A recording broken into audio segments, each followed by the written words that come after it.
Hello and welcome to the Green Canary. This is the new environmental podcast where we're going to be talking about all things related to the environment, to the climate, to all sorts of things to do with new energy. I'm Ant Sharwood, I'm a journo, I'm an author. Joining me is Elfy Scott. Hi, Elfy. Hi, I'm Elfy Scott. I'm a journalist, writer, and I guess you could call me a pretty lazy tweeter as well. Okay, so in general, each week we're going to try and talk about a lot of wide-ranging stuff on this podcast, right? But unavoidably this week we're going to have to talk about COP26 because that is this week's environmental news. And we're going to dedicate this entire episode to catching the audience up on everything that went down in Glasgow over the past couple of weeks. We certainly are. It's going to be the good cop, it's going to be the bad cop. You're going to have to cop a lot of cop puns. Oh, but, God, yeah, help I'm us. sorry about that. I'm so sorry. I really am. But seriously, there's a lot to talk about. I want to summarise it. I want to chuck it all in one place. It was interesting. We were Googling COP earlier today, weren't we? And there's no real summary. There's no one place that goes, this is everything that happened at COP. So in the next 15 or 20 minutes, we might try to do that. Yeah, welcome to the Green Canary. All right, so we know that there were some various dramas that unfolded before the conference actually started, but can you walk me through what those actually looked like quickly, please? Well, I mean, really quickly, we had looking like Scott Morrison wasn't going to make it. I mean, we were actually at a place where we did not realise that the Australian Prime Minister was going to go to this thing, but he got there. I mean, Prince Charles, you know, said it was the last chance saloon, and I love it when my royals invoke Western imagery to describe a situation. But that's what happened, and he got there. Almost everybody got there, except for Xi Jinping and one or two other absentees, Vladimir Putin. But yeah, it was a good turnout in the end. Yeah, absolutely.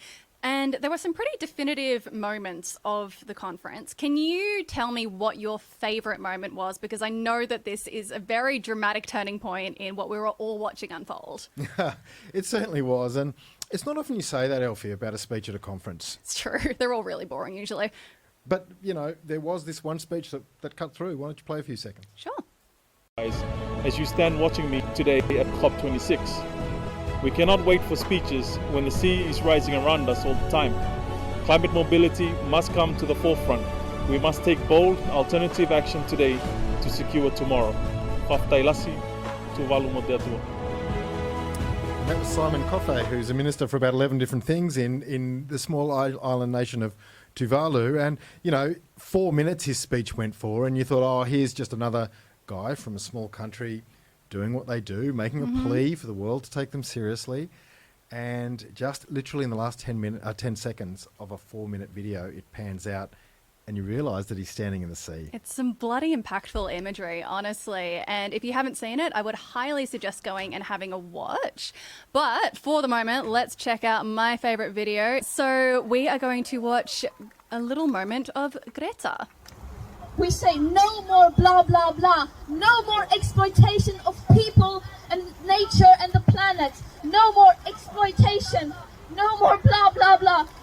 No more whatever they're doing inside that. I loved that. I love Greta dropping a swear, honestly, because you know what? I think there is a little bit of oversaturation of Greta in the media. I think that maybe we see her name come up a little bit too much and she's become slightly too emblematic. But when you see her in a context like that, it's really impactful. It was. I loved what she said actually just before that clip. She said change is not going to come from inside there, pointing at where all the official delegates were.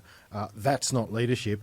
This is leadership. And, you know, went full Crocodile Dundee. That's not a knife, this is a knife. You know, and she's right. Leadership is among the young. You're one of the young, you know. Am I, Ant? I feel bloody old. Close enough. All right. So let's start off by talking about the good news that came out of COP. Let's be optimistic and have a look at the wins, however scant they may be, that came out of the past 2 weeks. Yeah, I mean, the Glasgow Climate Pact, which is the document that has come out of COP, has been bagged by some and sort of cautiously celebrated by others. There are some good elements in there. We did move down the road, maybe not as far as some people wanted on every area, but for example, we have a lot more net zero 2050 targets than we did. Yeah. Now, countries of the world have also been asked to meet and discuss 2030 targets in the next 12 months. So, you know, it's not all about 2050 anymore, or in the case of one or two countries, 2060 or 2070 even. But look, we have now countries responsible for 90% of the world's emissions, committing to net zero by 2050.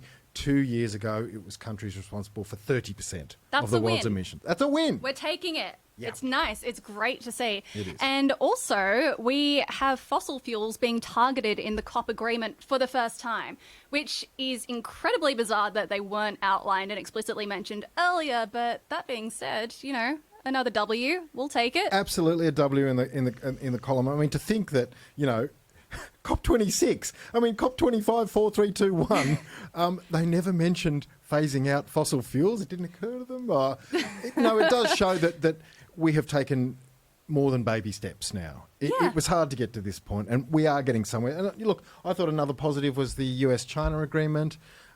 This was a big multilateral conference, and no one really expected the world's two biggest emitters, responsible for 40%, to go off and pash in the corner like teenagers and come back and say, look what we made. We made a baby. Is that what they literally said? They said we'd be pashing in the corner? Maybe not quite exactly, but look, John Kerry? John Kerry and Xie Jinhua do have form. They worked together on the Paris Agreement prior to 2015. So, you know, and what they came up with, basically a commitment to scale down again fossil fuels, to have a good look at methane, and also to have a good crack at deforestation and stopping that.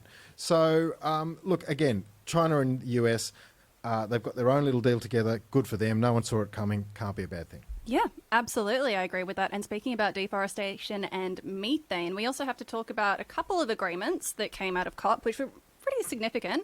So, for a start, leaders from more than 100 nations, which represent about 85% of the world's forests, have now promised to stop deforestation by 2030, which is massive.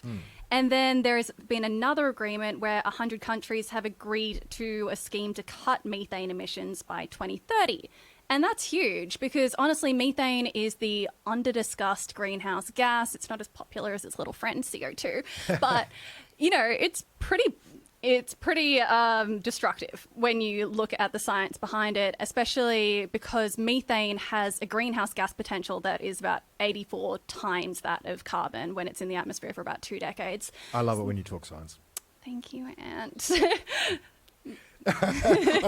It's terrific. You're right. I mean, you have the knowledge. You've got a science degree, and you're absolutely right. I mean, methane we don't talk about enough. It's about 10% of the pie, if you like, of global emissions. But just back to your, you know, deforestation. 100 countries, I think, have signed to that pledge at COP26. One of them was Brazil. Which is shocking. Well, it's surprising, and I don't know if it's meaningful, because under Jair Bolsonaro, who did not attend COP, Brazil has returned to its bad old ways, extracting resources from the Amazon, burning it in order to you know, basically make cattle ranches. So whether Brazil's name is there just to look pretty or in a meaningful way remains to be seen. It's still a W, and we're counting it. Well, deforestation is a huge part of the climate pie, isn't it? And it is good that it was talked about at COP. Yeah, absolutely. All right. So now, unfortunately, we do have to talk about the profound disappointments, and there are a few coming out of this. And do you mind walking me through this? Well, I think one of the disappointments came from the issue of climate finance. Now, underdeveloped or developing nations of the world want climate finance, and they want that for adaptation and mitigation. They want it so they can build seawalls against the rising tide. They want it so that they can transition from perhaps one type of agriculture to another in nations where increasing aridity is a problem, or... Aridity? Did you just say aridity to me conversationally? When something becomes more arid, Elfy, you talk about its aridity.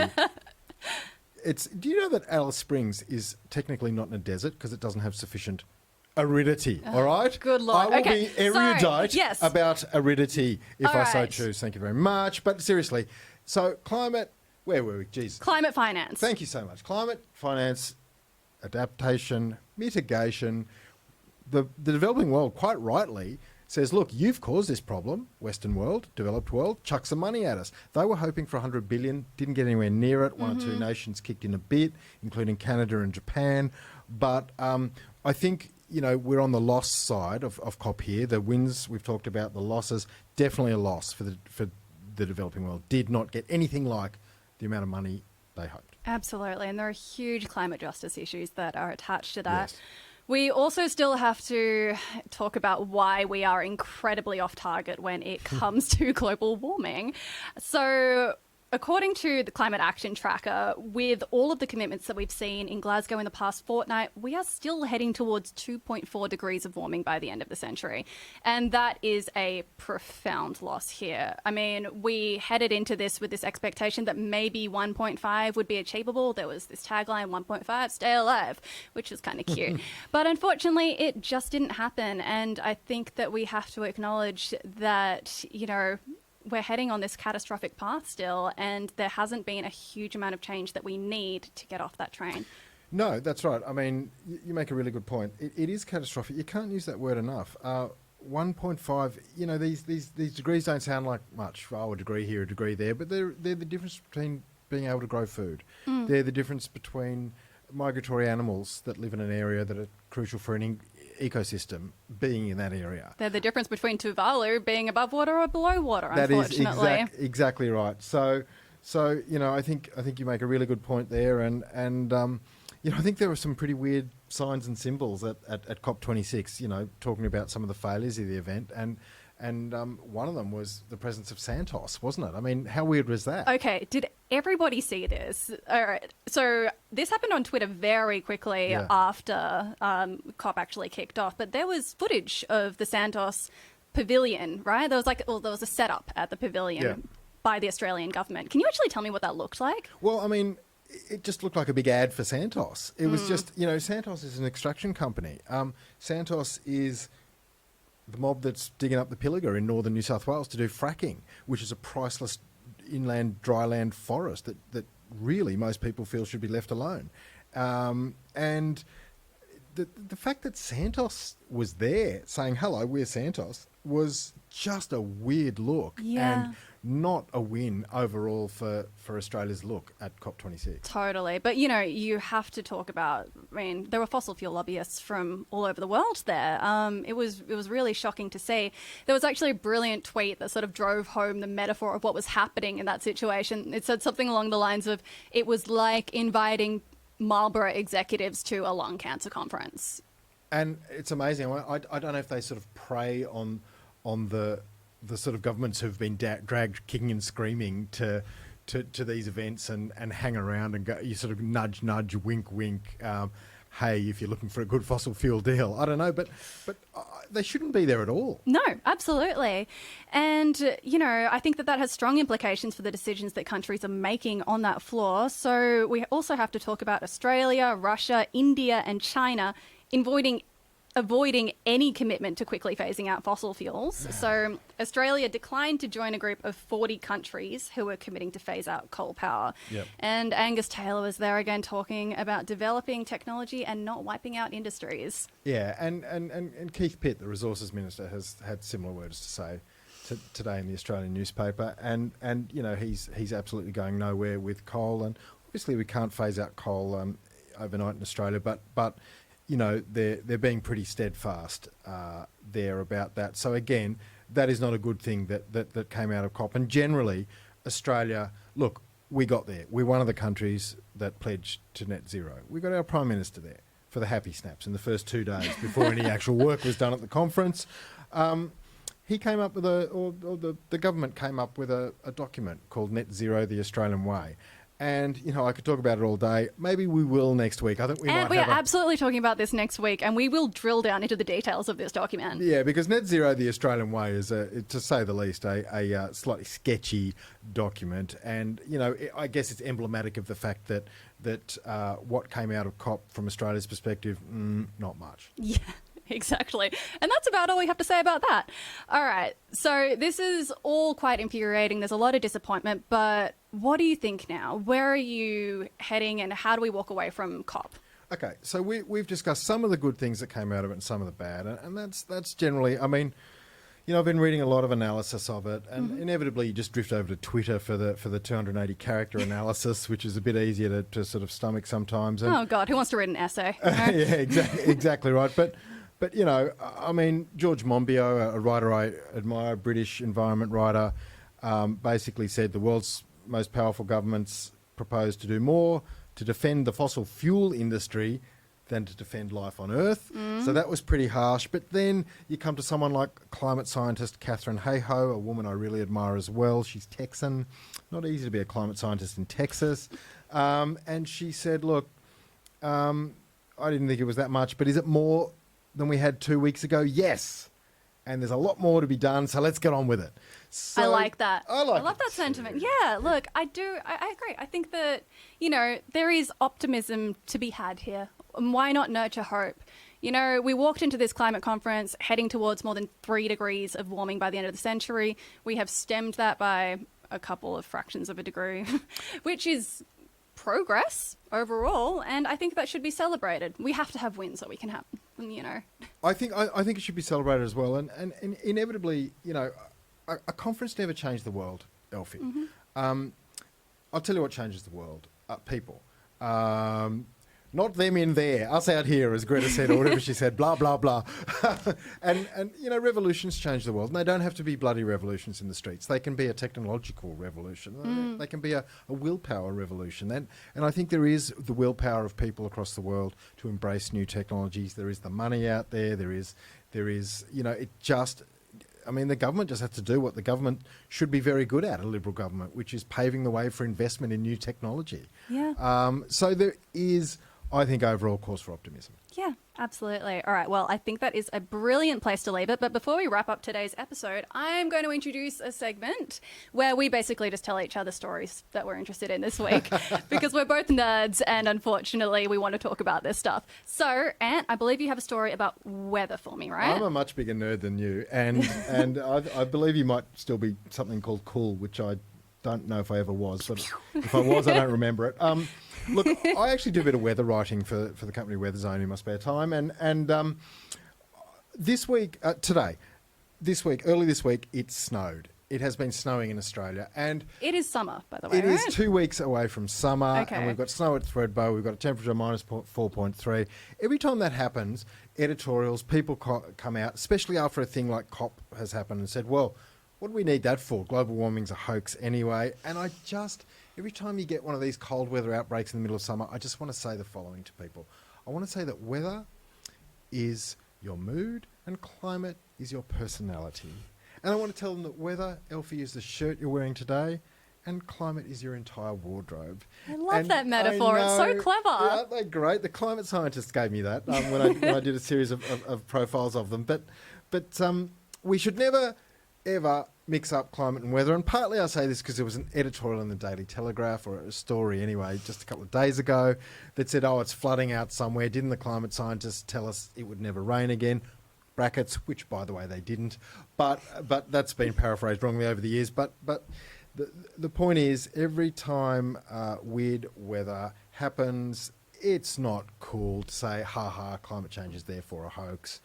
The weather is the weather. It'll do what it does. But over time, we know that the climate is changing and we're causing it change. And that's why we need conferences like COP26 and more, isn't it, Elfy? Absolutely, Ant. All right, so that is all we have time for this week. We'll be back next week with more climate news. We'll be getting off the COP bandwagon, but we will be filling you in on everything that is happening in the environment and politics. So thank you so much for joining us. And before we leave you today, I would like to acknowledge the Gadigal people of the Eora Nation, the traditional custodians of the land on which we're recording today. I'd like to pay my respects to their elders past, present and emerging, as well as extend that respect to any Aboriginal and Torres Strait Islander peoples here. All right. Thank you very much, Elfy. That was lovely. And I just would urge everyone to like us, to subscribe to us, to talk to us on Twitter, to say hello. We are the Green Canary podcast. We're going to be here every week. Thank you so much for listening. Thank you. Bye. Bye.